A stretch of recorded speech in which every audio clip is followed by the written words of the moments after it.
The voicemail notification lit up my phone at 2:17 a.m. on a Thursday morning. I know the exact time because insomnia has been my companion for the past 4 years, ever since Grace died. Old habits, from my 28 years as a homicide detective, keep me alert even in retirement. The message was from my daughter Emma. "Dad, we need to talk. Can Todd and I come by Saturday morning? It's really important." Her voice had that tight, rehearsed quality I'd heard countless times in interview rooms. When someone's about to lie or hide something, their vocal cords tense up. It's subtle, but after nearly 3 decades of interrogating suspects, you develop an ear for it. I sat in my kitchen, the blue light from my phone casting shadows across the walls of the house Grace and I had built 32 years ago. Important. That word carried weight. In my experience, when family members said something was important with that particular inflection, they wanted something they knew you wouldn't want to give them. But Emma was my only child. After losing Grace to cancer, Emma was the last connection I had to the life we'd built together. So I texted back a simple yes and tried to convince myself I was being paranoid. Saturday morning arrived with the kind of crisp autumn air that used to make Grace suggest we drive up to see the fall colors. I made coffee and waited. Emma and Todd showed up at exactly 9 a.m.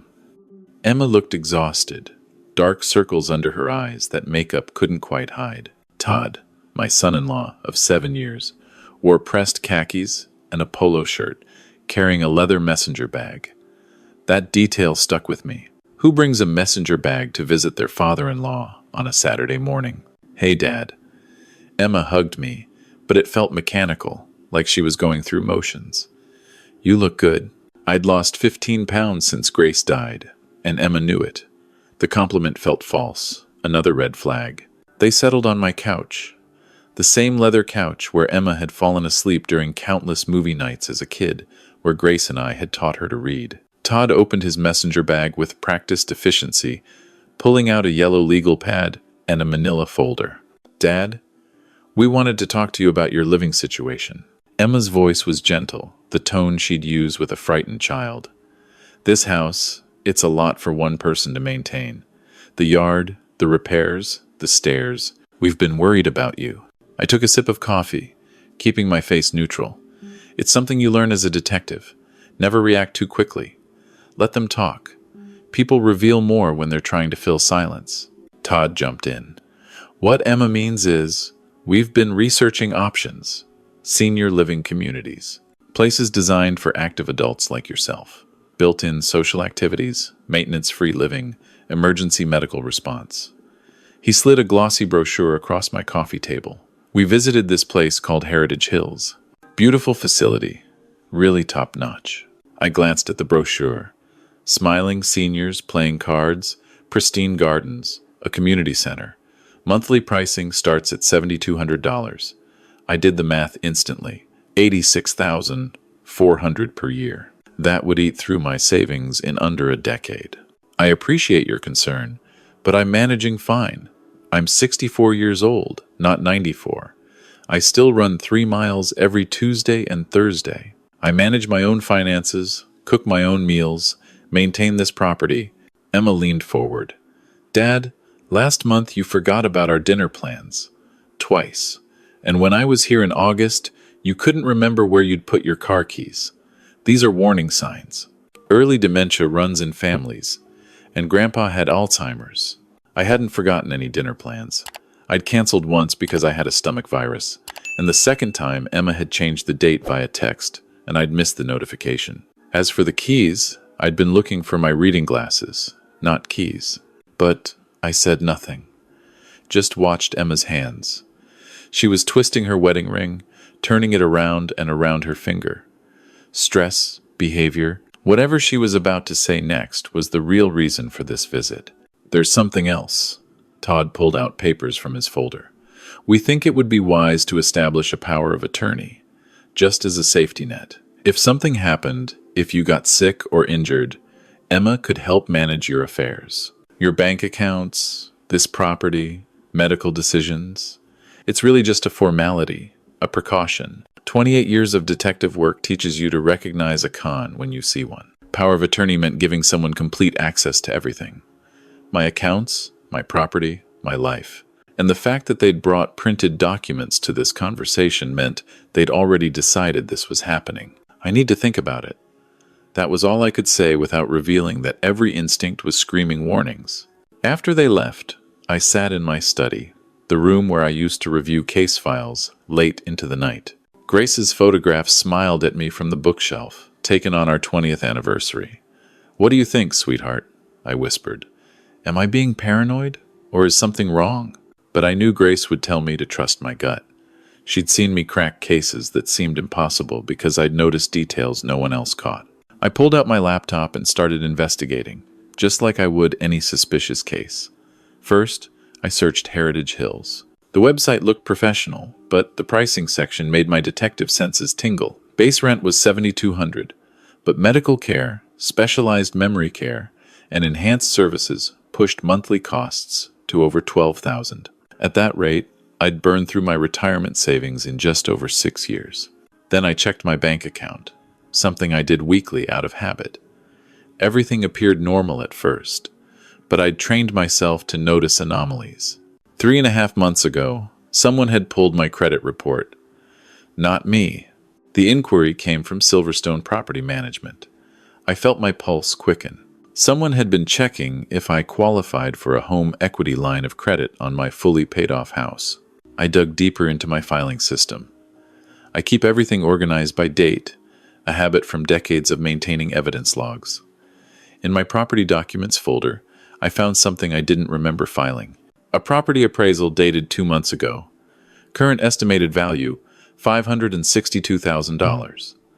I'd never ordered an appraisal. My hands started shaking. I went through every document, every statement, every piece of mail. That's when I found it, wedged between expired coupon flyers I'd meant to throw out. An opened envelope from Peterson and Associates law firm regarding your inquiry about estate planning and durable power of attorney documents. I'd never contacted any law firm about estate planning. The pieces were assembling themselves like evidence boards I used to build. The credit check, the unauthorized appraisal, the law firm inquiry I never made, the push to move me into expensive assisted living. This wasn't about my welfare. This was about liquidating my assets. My daughter was trying to take everything I had. I should have felt rage. Instead, I felt hollow. This was Emma, the little girl who'd cried when she lost her first tooth, who'd called me crying from college when her roommate situation got difficult, who'd held my hand at Grace's funeral and promised we'd get through it together. When had she become someone I didn't recognize? Or had Todd changed her? I spent the next 2 days doing what I'd done on hundreds of cases. I built an investigation file. I pulled my complete credit report, found 2 additional hard inquiries from lenders, cross-referenced addresses, traced inquiry origins, and what I discovered was worse than I'd feared. Todd had debts. Serious debts. A failed real estate investment partnership that had gone under 18 months ago, leaving him with $95,000 in outstanding loans. Credit cards maxed at $42,000. Collection notices from 3 different agencies. His business, a property management firm, was hemorrhaging money. How had I missed this? I'd been so consumed by grief, by just surviving each day without Grace, that I hadn't paid attention to what was happening with my own family. Then I accessed my computer's browser history. Todd had used my laptop during their last visit in July, and he'd forgotten to log out of his email account. I knew I shouldn't look, but I was already down this path. I needed to see everything. The email chain between Todd and Emma went back 8 months. Subject lines like Dad's situation and the house strategy and next steps. One message from Todd made me close the laptop. I couldn't read more. He's going to resist, but you need to stay firm. Once he's in Heritage Hills, we can list the house immediately. The POA gives us full authority. By the time he understands what's happening, it'll be done. The equity will clear my debts, and we'll still have enough left over for the business relaunch. My own daughter had agreed to this. The woman I'd raised, who'd inherited Grace's kindness and compassion, had agreed to manipulate her father into signing away everything so her husband could pay off his gambling debts and bad investments. I didn't sleep for 3 days. Instead, I planned. If they thought I was just a grieving widower who could be manipulated, they were about to learn something. You don't spend 28 years working homicide without learning how to build an airtight case. I called my attorney, Michael Chen, someone I'd worked with on several cases over the years. He understood criminal minds because he'd defended enough of them. Michael, I need your help, and I need complete discretion. Over the next 3 weeks, I moved methodically, transferred my savings to a new account at a different bank, established an irrevocable trust that couldn't be touched, even with power of attorney, documented every piece of evidence I'd collected. I even installed security cameras throughout my house, hidden in smoke detectors and wall clocks. If they were going to make another move, I wanted video evidence. Emma called several times. Just checking on you, Dad. Have you thought more about Heritage Hills? Each time, I'd say I was still considering it, still reviewing the options. Let them think I was wavering. The breakthrough came 4 weeks after their initial visit. Todd called me directly, which was unusual. He rarely contacted me without Emma present. Hey, I wanted to touch base, man to man. I know Emma's been worried about you, and I get that these decisions feel overwhelming, but I want you to know, we're not trying to take anything away from you. We're trying to help. I appreciate that, Todd. There was a pause. Look, I'm going to be straight with you. Emma and I are going through some financial stress right now. Business challenges. I haven't told Emma this, but it's affecting my health. High blood pressure, the doctor says. If I don't reduce stress, I'm at serious risk for a heart attack. The pause stretched. If you could help us, just a bridge loan, maybe 70, 80,000, it would solve everything. You'd have equity in the house we could use as collateral. There it was, the real ask. Not power of attorney for my protection, money to cover Todd's debts. How much do you need? I kept my voice even. 95,000 would cover everything. I know it's a lot, but we'd pay you back with interest. And honestly, it would be better than spending that kind of money on assisted living, right? Let me think about it. Let me check with my financial advisor. After we hung up, I called Todd's doctor. I'd gotten the name from their insurance card, which Emma had left on my counter months ago. I identified myself as Todd's father-in-law, expressed concern about his health. Doctor-patient confidentiality limited what she could tell me, but she confirmed Todd had been in for a routine physical 3 weeks ago. Blood pressure was normal, EKG was perfect, no health concerns at all. Todd had lied about his health to manipulate me into giving him money. He'd weaponized my love for Emma, used my fear of losing another family member. That's when my sadness hardened into something colder. This wasn't just financial fraud. This was betrayal. I called Michael again. Accelerate everything. And I need something else. Can you recommend a private investigator? The PI's report arrived 6 days later. Todd Stevens wasn't just in debt. He had a pattern. His previous marriage, to a woman named Patricia, had ended after he'd convinced her to co-sign business loans that defaulted. She'd filed for bankruptcy. Before Patricia, he'd been engaged to a woman whose father had mysteriously signed over property rights just before being diagnosed with early dementia. That property had been sold within months. Todd was a predator who targeted families with assets, and Emma had been too in love to see it. The final move came 5 weeks after their initial visit. Emma and Todd showed up unannounced on a Wednesday morning. Both looked tense. Todd carried the same messenger bag. "Dad, we need to talk." Emma's voice was firm. "We've been patient, but this can't wait. We've already secured a spot for you at Heritage Hills. We put down a deposit. You move in 3 weeks." "You did what?" Todd pulled out papers. "We've also contacted a realtor. Your house should list at 575, maybe 600,000. We've arranged movers, scheduled estate sale companies for items you won't need. All you have to do is sign the power of attorney and we'll handle everything else." "And if I don't want to sign?" Emma's jaw tightened. "Dad, we're trying to help you.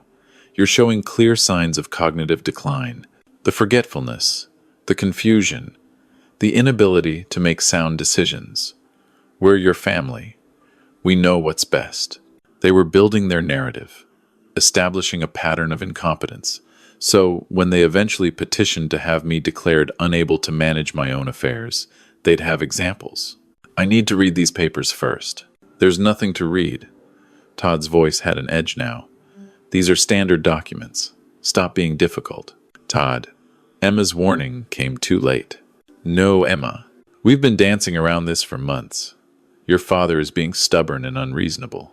We're trying to save him from himself, and he's treating us like we're the enemy. Maybe that's because you are. The room went silent. What did you say? Todd's face reddened.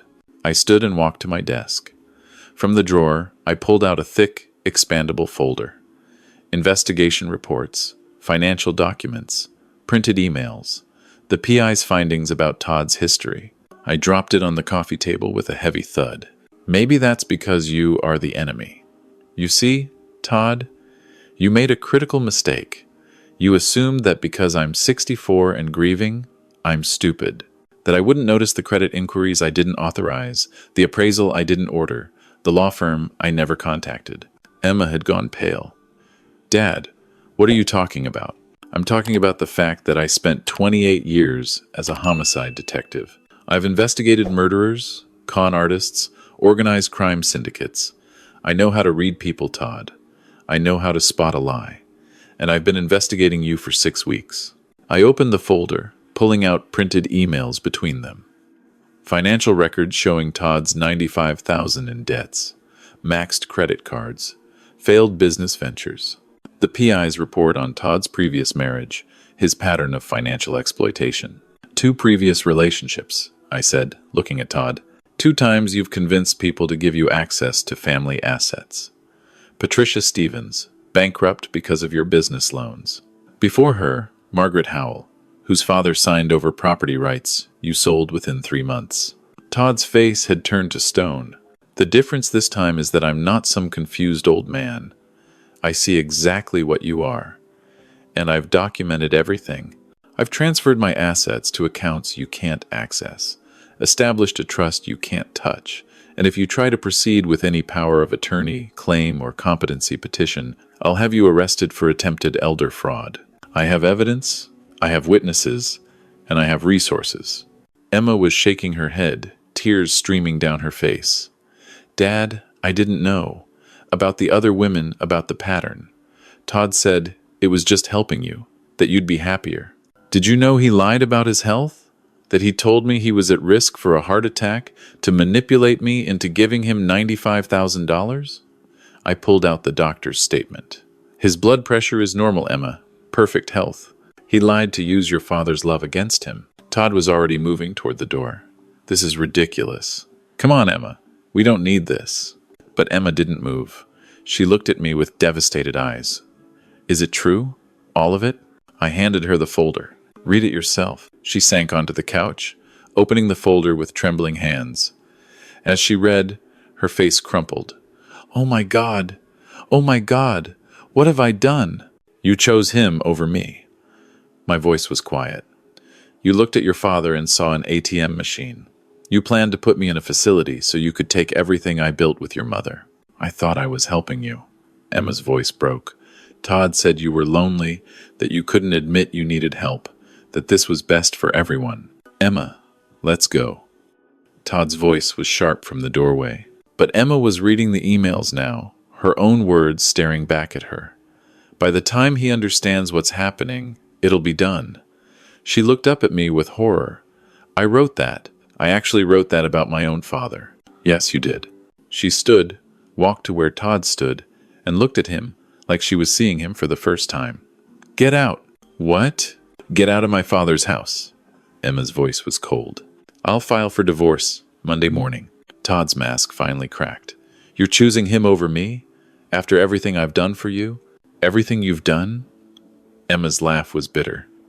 You've been lying to me for months. Using me to steal from my father. How many others have there been, Todd? How many families have you destroyed? He left without another word. The door slammed behind him. Emma and I stood in silence for a long moment. She was crying, her whole body shaking. I'm so sorry. I'm so sorry. I don't know how I didn't see it. After Mom died, I was so worried about you, and Todd seemed so helpful, so caring. He said all the right things. I thought I was protecting you. By putting me in a home and selling the house I built with your mother? She flinched. I know. I know how terrible that sounds now. But he made it seem reasonable. Like we were helping you transition. Like you'd be happier. I was so stupid. I wanted to hug her, to comfort her the way I had when she was a child. But I couldn't.